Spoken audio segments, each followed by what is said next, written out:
In high school coaching, a lot of the good stories come after the game. Sit back, watch, and listen to the journeys to the sideline and the stories of high school coaches. After the Game, presented by Baker Sports and High School 912. Welcome to After the Game. I'm Josh Baker, along here today with our special guest, Coach Sean McIntyre from Creekside. Coach, welcome to the show.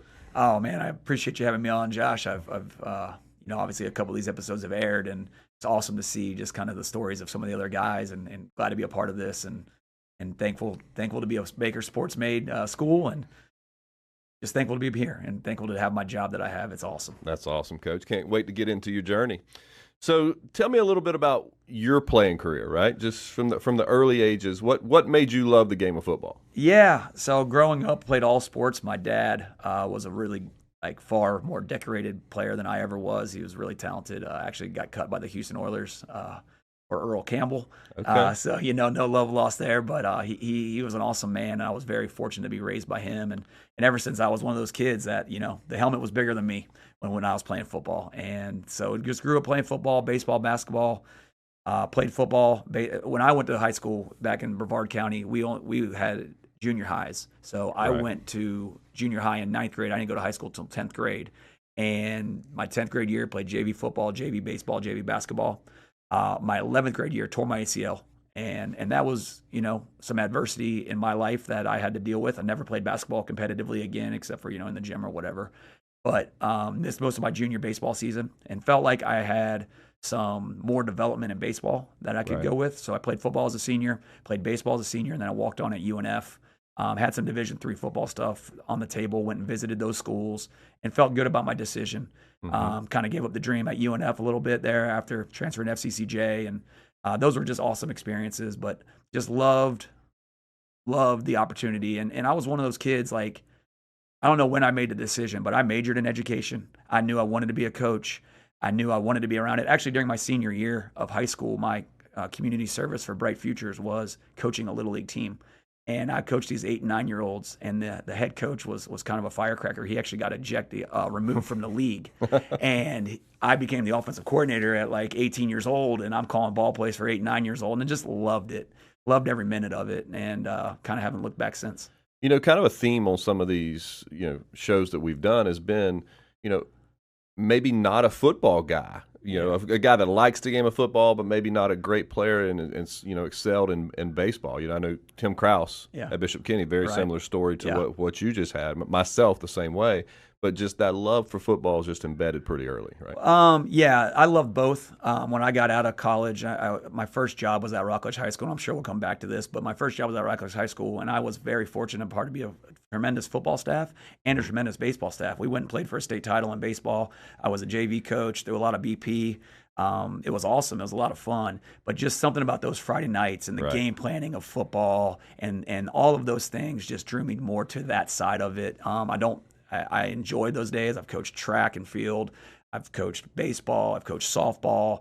But football has always been a steady, constant, just love for me. And that's kind of obviously where my focus and passion is at this point. Yeah, you mentioned something there, and I've touched on this with others before, the game planning process, right? Yeah. Does that give you those competitive juices, feel like you can affect the game a little more than maybe baseball? Yeah, you're trying to make sure that you're giving your kids the best chance to win and put them in the best opportunities to be successful. And there's a lot of strategic things that you can do. There's no one offense or defense that are the same at any level. Everybody's got their own wrinkles on it. So you get to really have put your personality on display and show people what you're able to do to give your kids that best chance. And yeah, it's a very competitive thing for me. I don't know if it's anything more than that, just trying to compete and give our kids the best chance in those capacities. I got you. So got into coaching, right? I mean, like you said, that was a project in school, and then your first coaching job was while you were at UNF, right, technically? Yeah, I was very fortunate. My dad hired Coach Joey Wiles in 1978 to be his defensive backs coach at Melbourne High School. That was a good hire. Oh, phenomenal, right? And Coach Wiles likes to tell me, I think he told it on his podcast, he's been yelling at me since I was in diapers. And so in 2005, I was doing my student teaching at UNF. I called Coach Wiles. I said, Coach, I put down on my internship form that I would love to do my internship at St. Augustine High School. I had to do it in the fall. And I said, I'd love to coach JV football or do whatever you need, film, water, whatever you need. And so I don't know how, but by the graces of God, it worked out. And 2005 kind of started on my path. Brian was the JV defensive coordinator. Met him. We had an awesome staff, like holistically. Like I'm sitting there, 22 years old. I'm like, man, this is easy. Like, look at all these good players. Look at these phenomenal coaches. Like, this is unbelievable. Like, everybody should win a state title. Right. Very little did I know at that point. But yeah, so I did my student internship at St. Augustine and graduated, and that was an awesome year. We won a state title. Brandon James, Jock Rickerson, Quentin Hancock, Matt Garris, just some unbelievable Brian Rizzi, some unbelievable seniors. I got to see and witness how hard they worked. It was nothing like my high school football experience. And so I got to see, like, kind of just grow. And I desperately wanted to stay in Northeast Florida. I emailed Coach Sullivan. I was going to give him crap about it. But I mean, in 2005, there were no teaching jobs. Right. And the only jobs I could get in North Florida were reading jobs. And that was a very toxic job at that time. So I wanted to, the only job I could get was at Rockledge High School. And I got a social studies job and the varsity wide receivers coach. And didn't want to move. I had a girlfriend here at the time, now my wife. And I didn't want to move, but that's where God put me, and that's where I went. So Rockledge High School is where I went after winning the state title here and just learning. So, just very lucky for the opportunity Coach Wiles gave me. How different was that, the transition from, Disneyland of coaching, right? Great coach, great players, state championship, then boom, you're back at Rockledge. Right, and so Rockledge had won a couple state titles early. They actually beat St. Augustine in 2001, and so the staff was still pretty much intact. They had a change in head coaches, and we were transitioning at that time. Cocoa was really starting to become it school in the area, and we were kind of trying to find a new and adapt our identity. So there was a lot of growth, and I was able to coach, and I learned from some tremendous men who were phenomenal coaches. Chuck Wood was the previous head coach; he was still on staff. Larry Laskowski, Pat Lusk, Charles Stockton. Those guys had a huge impact on me and just cutting my teeth as a football coach. The first year I coached receivers, and I kind of had a pretty good feel for that. Second year I coached DBs, and I was a fish out of water. I had to do a ton of work to really kind of get my legs underneath me to coach those kids to be successful. And we got better. Those coaches gave me room to have my own room, develop my own position, and put a trust in me. So it was just a situation where I was able to grow on my own and have my own room and kind of be leaned on. I was a head JV coach at that time. So things were good. We were growing as a program. I was growing as a coach. It was a lot of fun. It was a lot of fun at Rockledge High School. So both staff that you were on, those first two staffs, were really good about developing young coaches, right? Oh, old school coaches. Right. Going to meet on Saturday, going to meet on Sunday, going to do the work, going to make the cards. I learned how to cut my teeth. I mean, I was at that point, these young coaches, they don't have it bad. I was the guy, I would get up at 7 a.m. You had to call on the office phone to get the other head coach. And these older guys didn't have cell phones. And you're setting up trade films. You're driving to, hey, we're going to meet at McDonald's in Vero Beach or McDonald's in Titusville at 8 a.m. on Saturday. And surely I better be back at school by 8:30 with some copies of that film from the other school because that's the only way you got film. Now with Huddle, you just click a button and you got film. And so learning those ways and those old school things and that work ethic has really been beneficial for me. Sully and I talk about this a lot. We talk about the trading of the film and the hours that you guys used to have to put in our opinion, I'm not speaking for me, he's not here today, is made tougher coaches, which made tougher players, which made tougher teams. Yeah. And a lot of today's amenities, the ease of press and huddle and getting the film, made kind of, especially the younger generation of coaches, there's a good percentage of them that don't understand that grind. That you guys went through. You had to meet at school on Saturday morning because the only copies of the film were the ones you picked up that morning at McDonald's. Mm-hmm. And immediately when you got in there, you're burning copies as you're watching Friday night's game because there's only one or two copies of that game. Right. Like one of my jobs was when we got off the bus back at school after an away game, or when we got back, we actually our stadium was not on campus. Mm-hmm. So when we got back to school, my first job was to go in and start making a copy of the game film so that in the morning, the offense could have a copy and the defense could have a copy. And like just the amenities that we have, the luxuries that we have now. Yeah, you're right, 100%. But it's cool to reflect and understand how difficult it could be, and then to take advantage of it now is great. That's right. So after Rockledge, right, moved over to Bayside? Yeah, Coach Derek Smith called me and wanted to interview me to be to the DC. I think I'd kind of made a name for myself. Obviously, if you're on the Rockledge staff at that time with those coaches and you're doing a good job, people will like take note of that. And I was very lucky. So Derek had been the DC at Palm Bay High School, won us a couple state titles. Kevin Mays, the head coach at Baker County, he was the OC on that staff. So me and him worked together.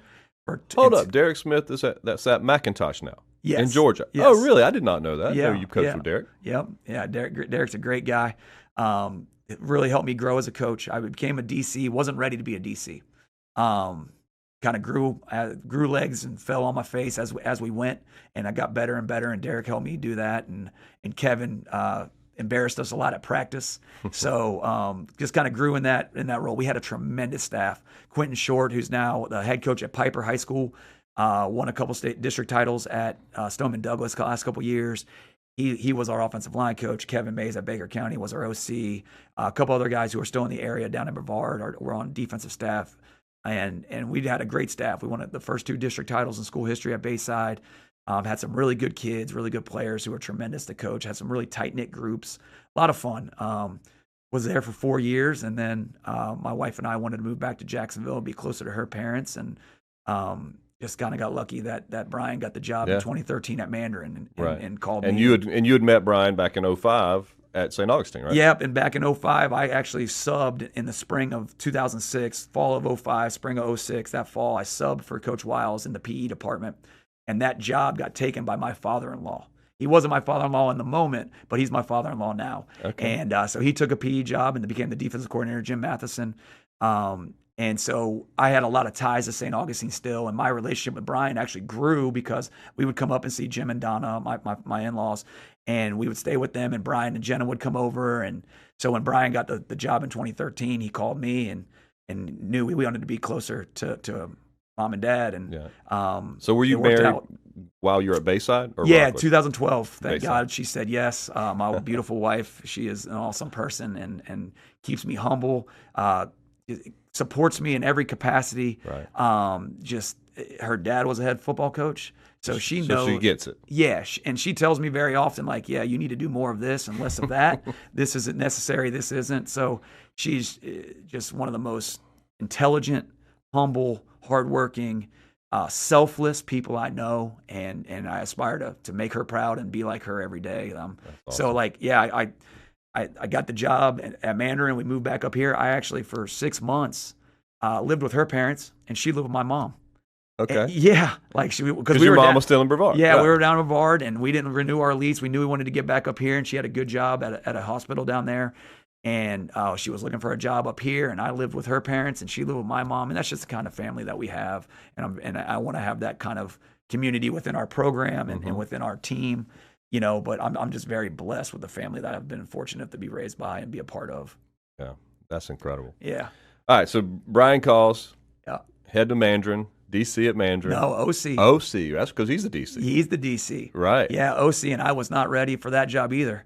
And kind of grew as our program grew, and Brian was running the defense and running the program, running the strength and conditioning. So he needed me to run the offense, and I wasn't ready. I got much better kind of 2014, I was better than 2013. 2015, I was ready to go. And so were we. And that was a phenomenal year. 2014, we had made a little bit of noise.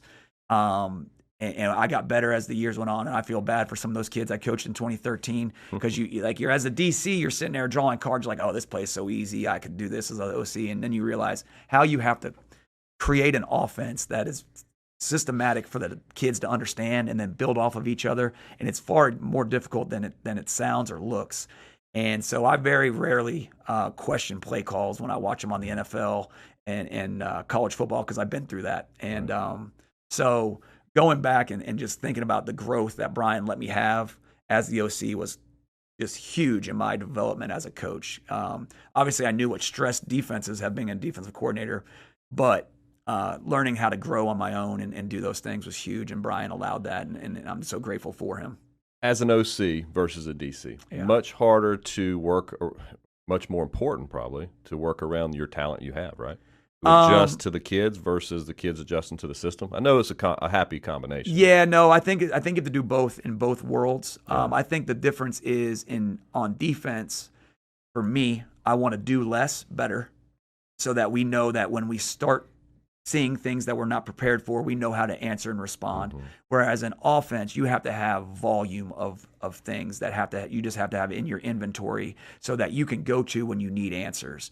And I kind of learned that the hard way. I was like, okay, we're going to run this, and if they give us this, we'll block it like that. Well, that doesn't always work. So we had to grow our offensive system, grow our offensive play call, our menu, and therefore allow our kids to be successful. And that grew as we were at our time at Mandarin. Yeah, and I can just see those team meetings because Brian's such a happy guy all the time. Yeah, I became a better coach. I became a better coach. Because he demanded it. Oh, yeah, there's no doubt. I would walk in his classroom. He's teaching AP statistics, full class load of AP statistics at Mandarin High School. And I'm teaching PE. And I'd walk in his classroom during one of my planning periods or at the end of a period when I have another coach covering the locker room. And I'd have a question for him, and he would be on the board. And I mean, I wish I had videos of this because I would think he would be saying words. I'm like, you made that word up to mess with me, man. Like, you're messing with me. I mean, he's the most intelligent person I know. And I walk in there, and he's teaching AP stat at the highest level. Like, and I'm just in awe of how he's teaching these kids. And I ask him my question, and he would just give me just the most simple answer in such a, like, this is how I would do it. And I'm like, oh, that makes a lot of sense. Right. And I would go do it that way. And I was able to grow and develop, and he demanded that, right? And I've taken a lot from that and my growth in that as I've become a head coach. And thankful for our friendship, thankful for his mentorship and his patience with me when I was a young OC without a whole lot of answers. Right. The last stop before becoming a head coach, 2016. Yep. St. Augustine. Yep. So don't get the Mandarin job in 2015. And you know, it's one of those things like the song Unanswered Prayers, right? Like, I wanted that Mandarin job. I'm not going to make any bones about it in 2015. And I thought we had built a pretty good program there, and I felt like an integral part. And we had some good coaches that were going to stay on with me. And that didn't work out that way. It wasn't my choice, but you don't always get what you want in life. You get what you deserve. And I got to go to St. Augustine and coach with my father-in-law, coach with Brian, coach with some of the guys that were there, Kurt, Nathaniel, some awesome guys. And 2016, we went to run to the regional final in our first year at St. Aug, and that was a lot of fun. And then Creekside came open. And that offseason, I interviewed at Atlantic Coast and Creekside. And Coach Sullivan's former principal, Miss Lynch, was the principal at AC. And it was a very unique situation at both Creekside and AC. Both the principals had already announced their retirement. Okay. So I knew neither of them were going to be my principal. So I knew going in, this might be a 6-month job because if we get a principal who isn't going to support our endeavor of building a good program, it's not going to work for me. Right. So going in blind, basically. Yeah, crazy. And I got offered both jobs, and I just felt like Creekside was a better fit for me. I was already in St. Johns County, where I wanted my kids to be. I felt like at that time Atlantic Coast was a little bit more transitional, and I felt like we could build something at Creekside, and I just felt like it fit me better at the end of the day. And then 6 months later, Luke Maribel's our AD, Steve McCormick's our principal, and those two men have impacted me greatly, and they're still my principal and AD today, 8 years later. Just so lucky to have them in my life and have them as who I call boss at school, because they love kids and they love doing things the right way, and they're always going to hold everybody accountable in those capacities. So I hit a home run, and couldn't be happier with how that all played out. Both former coaches, right? Oh, yep. Steve was a coach at Nice and Bartram for a little while and got admin. And Luke was the baseball coach he was at Bartram, Fletcher. He coached a couple places, and then they had baseball coach. Successful baseball coach. Very successful. And Luke gets it, right? Yes. A majority of the ADs I deal with, Luke's as good as they come. It's just he gets what your job entails. He gets the difficulty that you have to deal with. Oh, he is super supportive of us and wants to be good, but doesn't there's never, hey, you should do this or do that. It's, what do you think? And he's awesome to work with, and I couldn't be more blessed, like I said. All right. Before we get into you as a head coach in the Creekside days, right? What did Coach, your father-in-law, Brian, Coach Wiles, all the coaches you coached with, what did they do specifically to kind of groom you to be ready for that Creekside job? I think it started all the way back at Rockledge High School, like with Coach Wiles and Rockledge High School and those staffs, understanding the work it takes, right? Mm-hmm. That the work, you're never going to take the shortcuts. There's never going to be any shortcuts in those capacities. Then with Coach Smith at Bayside, it was a very different environment. We did things very differently. So I saw you can do things differently and still be successful. And then going to work for Brian was a master's class in how to be organizationally sound and proficient and effective. Like, we are so efficient with our practice schedules and the details that it takes. And that is just speaks to who I am. And Brian and I really bonded on that, like what our practice schedule is going to look like on a daily basis, what our game plans are going to look like, the detail to prepare each day, not each week, each day for each moment of that practice. I really learned that under Brian, and obviously he got that from Coach Wiles. And then just my father-in-law, the first couple years at Creekside, and even before then, like I'd be driving to school and I'm on the phone with either Brian, my father-in-law, Coach Matheson, or Coach Wiles. Every day I'm on the phone with them, asking them questions, bouncing things off of them. So I'm just so lucky to have men like that in my life that have impacted me and helped me grow. I think you keep it in those capacities, like just how to do it organizationally and functionally. And then for whatever reason, my father-in-law especially, he just kind of has that knack for like, this is the simple answer, man. This is what's best for kids. Right. Here, like you should have thought of this. Like, and he doesn't say it like that. Right. But when I get off the phone, I'm like, how did I not think of that? Right. So I'm just very lucky to have some people who walked the walk and then have done it at really high level and care about kids. So learning from them has been just unbelievable in my career. Awesome. All right, we got a perfect time for a break before we get into the head coaching years. So we're going to take a break here. We'll have more with Coach McIntyre when we return on After the Game. Baker Sports is local sports. Uniforms from Pop Warner and Little League to travel ball, high school, and college. They make you look good. They help you play good. Baker Sports has been helping families make memories that will last a lifetime with their Baker's Buckets. We've got a lot of these filled with baseballs and softballs in the garage. I've been throwing batting practice to Ty and Kaylee for years, and also sit on the Baker's Bucket, catching Kaylee while she practices her pitching. Baker Sports is homegrown, and a lot of employees that used to play on local ball fields now work for Baker Sports, now helping you look good, play good, and make memories of your own. Visit Bakersport.com to see what Baker Sports can do for you. Custom apparel, Nike, Under Armour, Adidas, embroidery, screen printing, and more. Baker Sports is local sports, from Jacksonville to anywhere in the Southeast. Bakersport.com.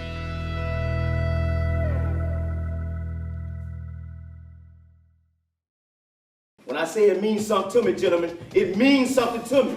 High school football is back and it's bigger than ever. Welcome to the Friday Night Zone Blitz. It is bigger than a game. Watch the biggest games each week live as the action unfolds with instant reaction and analysis from our Hall of Famer, Kevin Sullivan.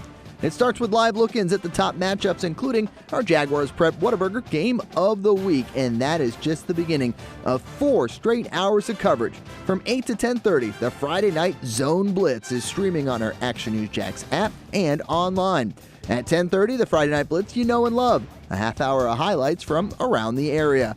11 o'clock, we shine the spotlight on the bands that pump up the crowd. 11:15, it's time to blitz through the highlights online and on air. Then 11:35, back to the stream to break down the night's results with a reaction from local coaches. 4 straight hours of high school football on the Friday Night Zone Blitz. Only on Action Sports Jax 24/7. In high school coaching, a lot of the good stories come after the game. Sit back, watch, and listen to the journeys to the sideline and the stories of high school coaches. After the Game, presented by Baker Sports and High School 912. Welcome back to After the Game. We got more here with Coach McIntyre. So December, 16 or 7? Yeah, December 16. December 16, you accept the Creekside position and are off and running. Off and running in more ways than one. Our first son was born that month. And so, like, as I've seen him kind of grow, and he now, just the other day, he was at practice with me all day, and there was about an hour and a half period. I didn't even see him.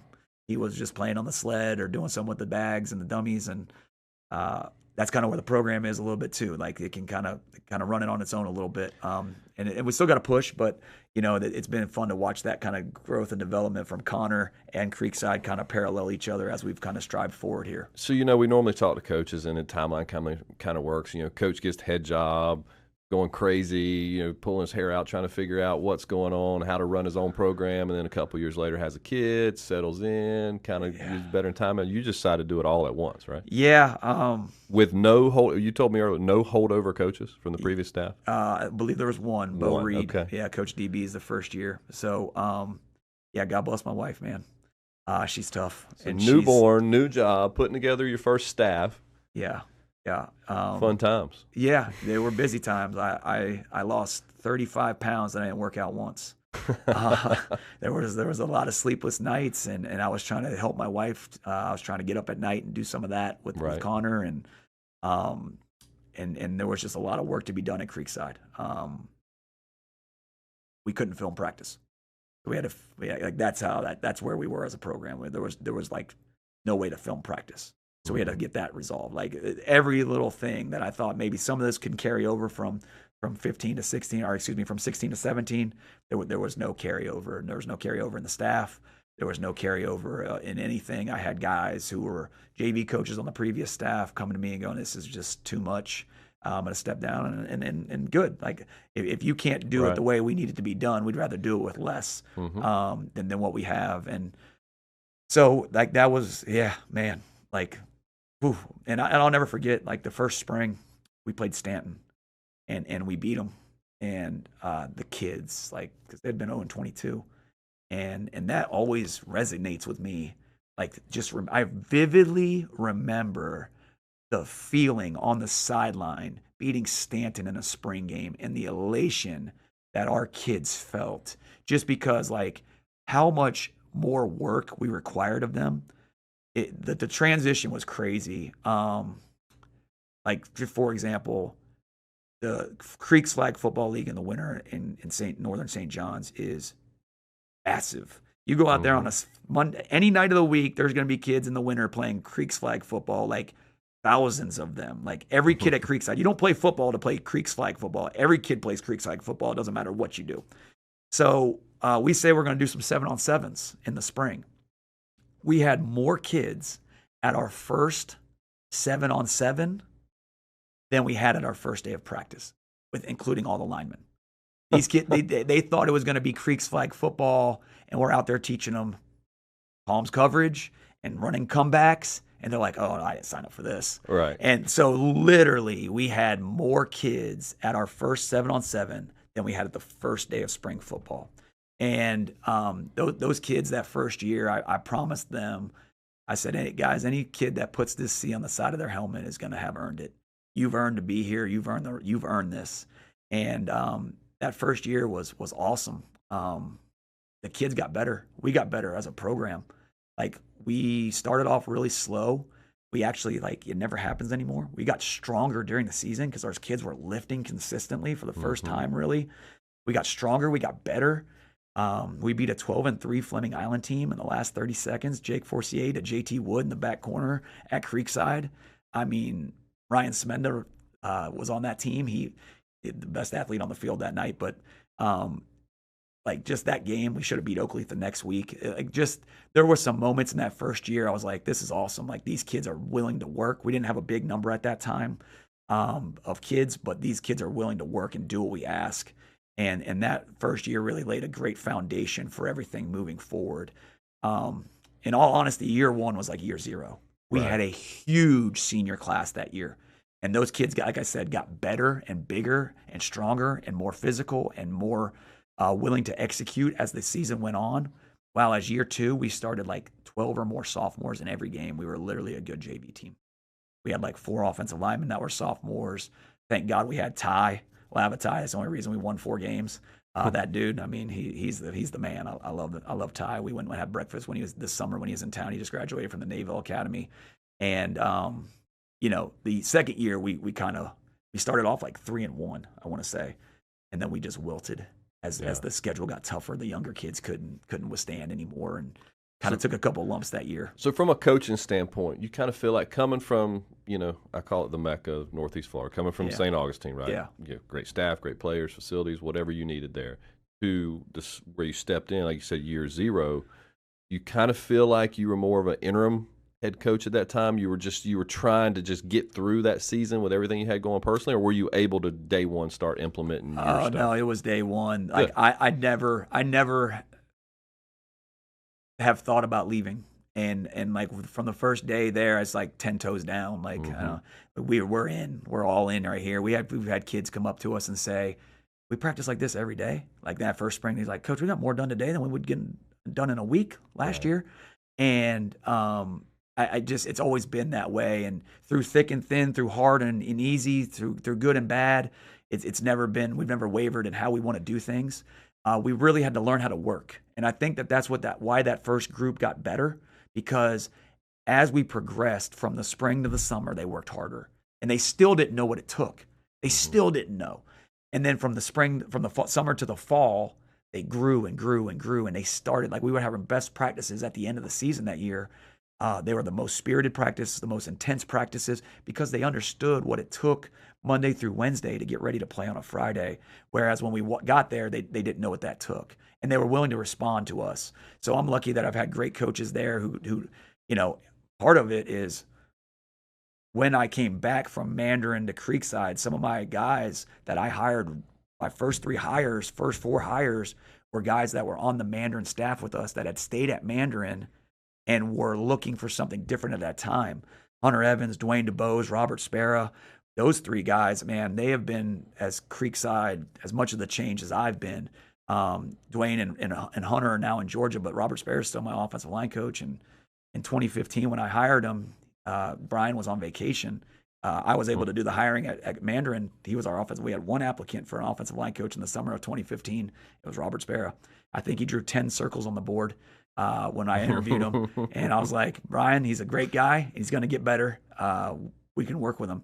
And that year I worked hand in hand with him. And now I firmly believe he's probably the best offensive line coach in Northeast Florida because of the work he's done. So that's kind of been like how our program has evolved. Everybody does the work. And that's what it takes to be successful in football and in life. How many guys do you have currently on staff that were part of that first staff? Three. 2 Creekside alums. Chris Fierce, who's now my varsity safeties coach and my right-hand man in a lot of capacities when we deal with logistical things. He was a JV coach at that point. John Moore, who was a JV coach at Creekside. He's now my varsity quarterbacks coach and kind of my right-hand man when it comes to anything technological for our program. And then Robert Spera, our offensive line coach. Justin Rollins is our running backs coach. He's been with me since year 2. And then we've had other guys that have been with me 4 and 5 years. Ricky Barnes has been there 4 years, 5 years. Shane Bowers, 5 years. So we've been lucky in those capacities that I kind of have a core group who really knows how we want it done at this point. But I think year 1 we had like 12 total coaches. And that was like 8 on varsity, 7 on varsity, and then like 4 or 5 JV guys. And now we have 28. So like we have 2 JV teams and a varsity team. And I'm just very lucky in that we've been able to get some guys on our staff who love football, love kids, and want to be a part of Creekside. And they show up every day and do the best for kids and best for our program. So year 1 as a head coach, what was the one major thing that was just really different than what you expected it to be?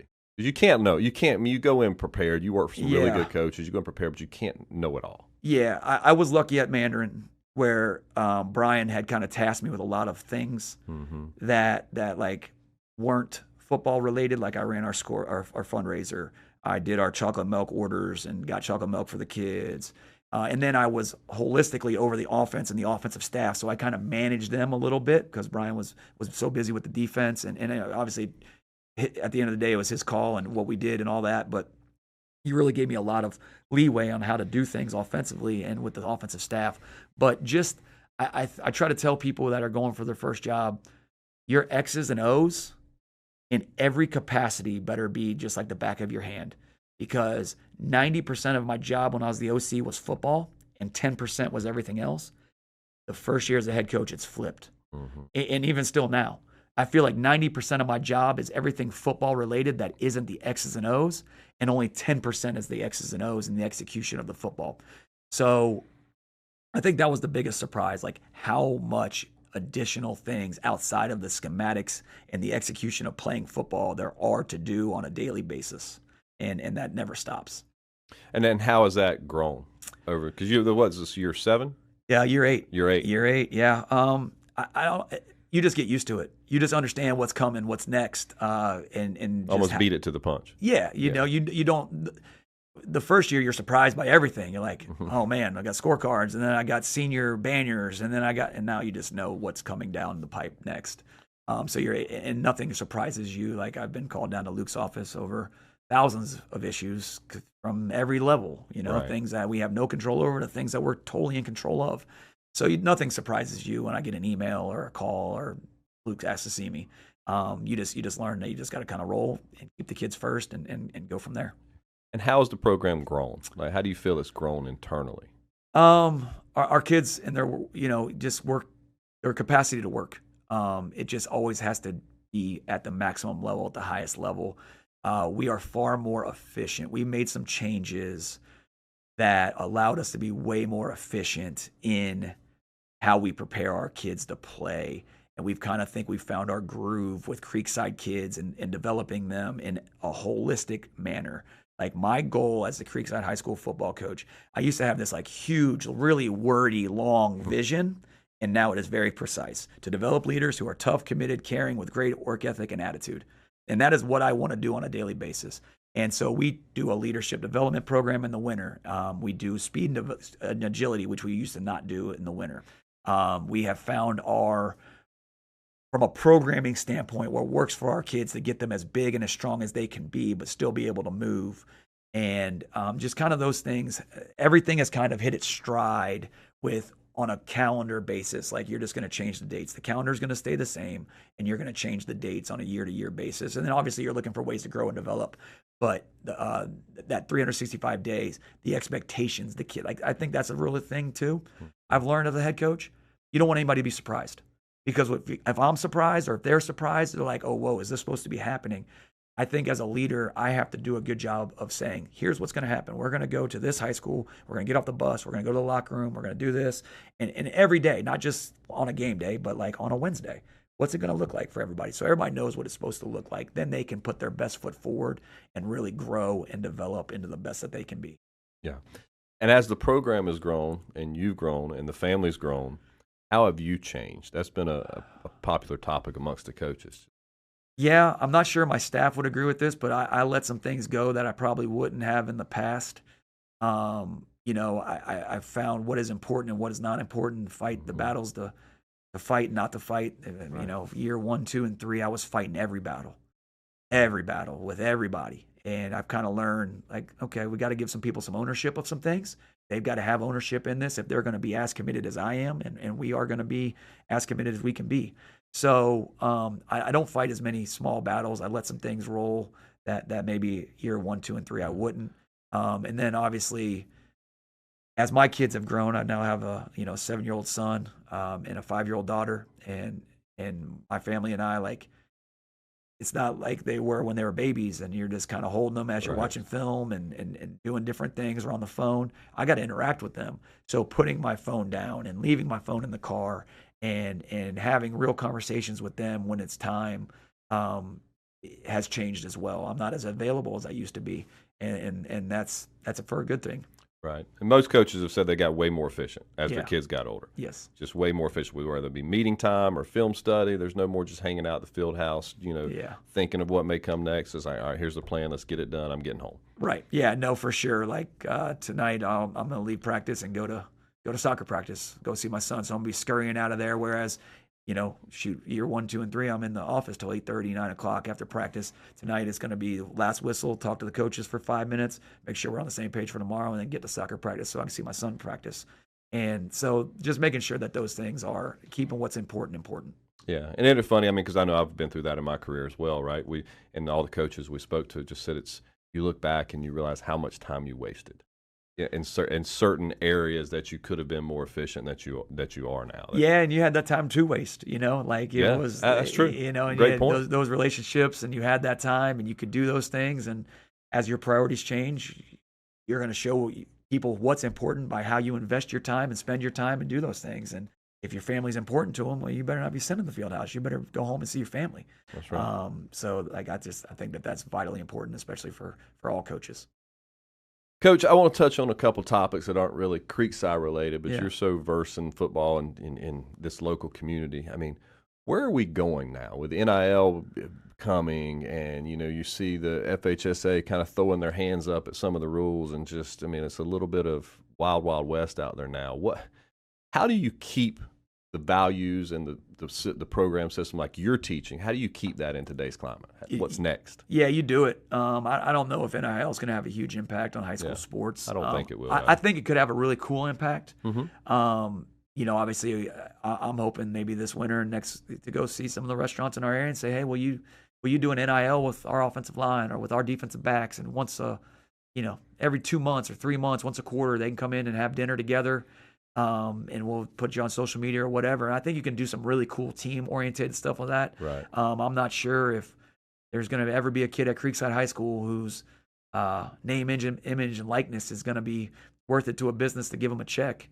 And if there is, cool, we'll support that. And people have been dealing with this for a long time. Like, you have a kid in your locker room who gets an offer from somebody, right? That's just like getting an NIL deal. The kids would probably rather have an offer than an NIL deal if you wanted to know the truth. Absolutely. So it's about talking to those kids about how to be a good teammate in those moments, how to be a good leader. Obviously, you want somebody in your locker room that your best players are going to be the most cohesive guys. So those are going to be the same situations you're running into, and I would think that you're going to address it in the same capacity. People don't really care, if you have an offer, if you have an NIL deal, they care if you're treating them right and you're a part of this team and you're pulling that rope with them. That's what they care about. And I think as long as you keep those values and keep it moving, I don't think anything much is going to change. Is it harder to teach team concepts, the team mentality with today's kid?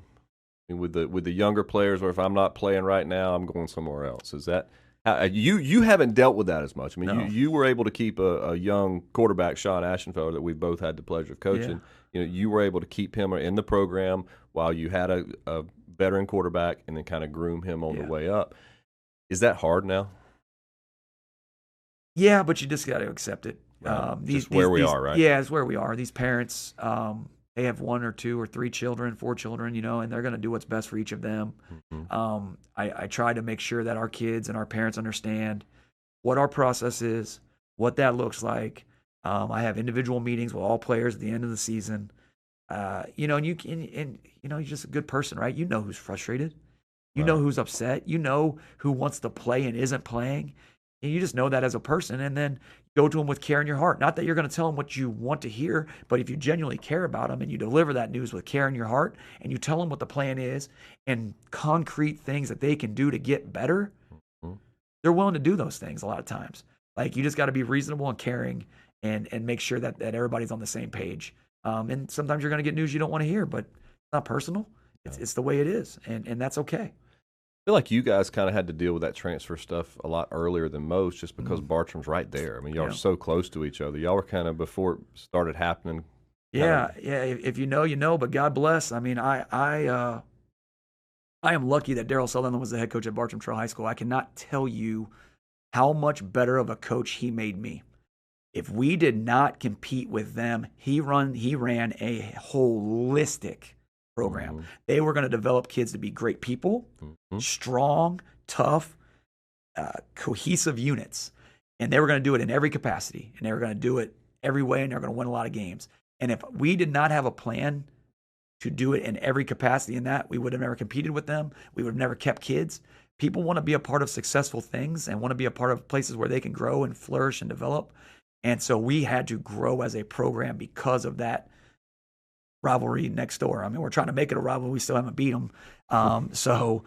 We're trying to make it a rivalry, but like, we had to grow in a lot of capacities, and I'm thankful for that. In the moment, it wasn't fun. Because if it doesn't challenge you, it doesn't change you. And it surely challenged me. But, man, we are a better program because of our competition with them. And Coach Sullivan's an awesome man.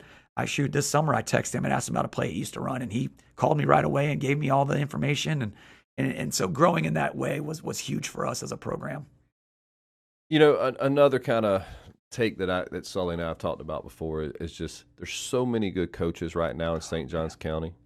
And I think certainly not impossible. It makes it really difficult for you guys because in a lot of counties you'll have 2 or 3 programs that get all the kids, right? The kids just funnel there, but all the coaching in St. Johns County has just made it so competitive, week in and week out. Yeah, and I think St. Johns County has had a little bit of what Coach Sutherland did for me and our program.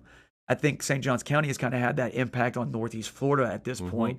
There are better staffs throughout Northeast Florida in Clay County, in Duval County. I mean, those staffs are getting better because people don't want to lose. So they see what it takes, and if you play a St. Johns County team, whether you're from St. Johns County or not, you better be buttoned up on a Friday night or you will be taken advantage of. And so, even Anthony Rivers at Menendez, they're doing a far better job than what's been done there in the past. You got Pete Duffy at Beachside, Zach Harbison at Tecoy, obviously Colin and Corey Johns at Bartram and Nice, and then Brian at St. Augustine. Those guys coach kids and make their programs better. And then when you go to play other people, and that kind of people get better because of that. Northeast Florida is a different beast. I watched some film from Central Florida, South Florida. Kids are not coached like they are there, like they are here. And it's special what happens in Northeast Florida. Yeah, and the Georgia-Florida comparison comes up a lot on this show. Yeah. And I think St. Johns County is the closest to being like the Georgia schools, minus one big, they control their kids from about the time they're 8. Right. In those feeder programs there. I know St. Johns County with the middle school feeder programs, not, state sanctioned, but is that helping? No, I honestly can say that it's there. I don't really put a lot of investment into a kid until he steps on our campus the first day of summer, his freshman year. You never know where kids are going to end up. They're every school zone for middle schools. I can't even use that term anymore. Right. You don't have feeder schools. Like the FHSA has done away with that term. You hope you get all the kids that are supposed to come to your school, but you don't know who's going to show up and who's not. And the minute they step on that campus on the day one, we love them and we're going to develop them. But until then, you're just hoping and praying. Right, which is the reason why some of you guys have 2 JV programs, right? Yeah. Because you have to develop them and really get a year in before you know what you have with them. Yeah. We're very lucky that, right now we're floating somewhere between 155, 160 kids in our program, and that's been a pretty standard number for us the last 5-6 years, ever since about year 3. And you play 2 JV teams because I asked the kids the first day, hey, who signed up to lift? Who signed up to practice? Not many hands go up. All the kids want to play, though. And so you give them opportunities to go play, and that's where you need to see them. So you have that many kids, you can only play so many unless you have more games. So, right. It's an important endeavor for us to keep 2 JV teams so that all those kids get an opportunity to play and develop and grow. Yeah. So what's next for Creekside football program? Just keep pushing. Keep pushing. We have got to continue to push ourselves to be the best version of us, and just trying to make sure that never stops. You can't get complacent. Complacency is a problem within any organization. And we did a book study this year on Good to Great, and I don't know if we're going to make that jump or not. But our seniors did that book study, and it was an awesome thing. It's a great book just for personal development, team development, business development. There's a lot of takeaways from that book, and one of them is just the daily discipline of trying to be your best and pushing and going from there. And I'm excited to see where we land. Yeah, that's incredible. Man, this has been a blast. I think we could talk another hour just on different topics, but it's been a lot of fun. I appreciate you sharing your journey. But one thing we ask every coach before you leave, if you've listened to an episode, I'm sure you've heard it. One piece of advice that you now, Coach McIntyre, 8 years in, would give a rookie head coach, or go back and give yourself. One piece of advice. Keep it about the kids. I was going to have I thought about this. I've watched a few of the episodes, and I was going to have maybe 10 or 15 things listed out, but I came to keep it about the kids. When you put the kids first, And it's not always easy. It's not always fun. It's not always what you want to do because you have to deliver news you don't want to deliver. You have to tell people things they don't want to hear. But it's for the betterment and development of those kids. And so when you keep it about the kids in every capacity, and that's what's first and foremost, whether you win or lose, it's not going to matter. It's not going to matter at all because those are the things. And I think I kind of changed my perspective on this probably about 3 or 4 years ago. And I was getting frustrated. We had some parents calling and asking questions. And they're right. It's their right to do that. It's their child. And I'll take a phone call from anybody. I'm not going to tell them what they want to hear, but I'm going to tell them what the truth is and with care in my heart, genuine care, because that's what's best for their kid and their child. And I kind of started looking at them as my clients. Like, these are my clients that I have to care for and keep. And if I don't want to care for them and keep them, they're going to leave anyway. And so whether it's the last kid on our roster or the first kid on our roster, everybody's going to toe the line at our place.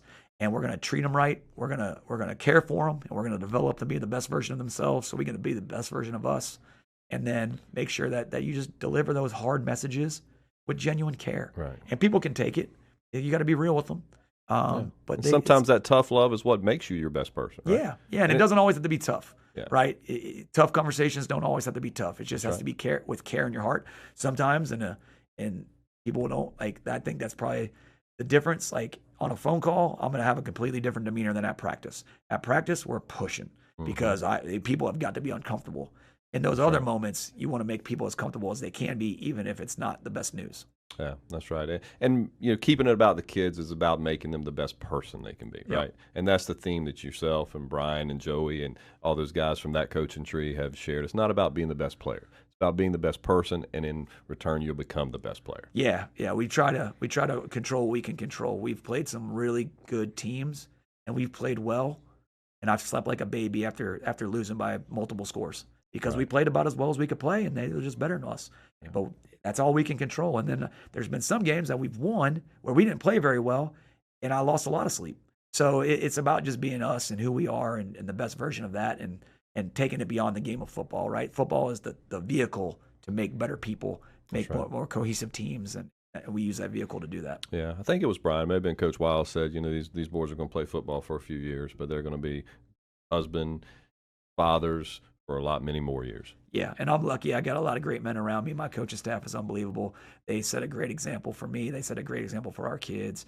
And I hope that our kids take that away, that they're going to be successful people because of the lessons they learned in our program. Outstanding. Well, Coach, good luck this season. Appreciate everything, and we'll look forward to seeing you next time on After the Game.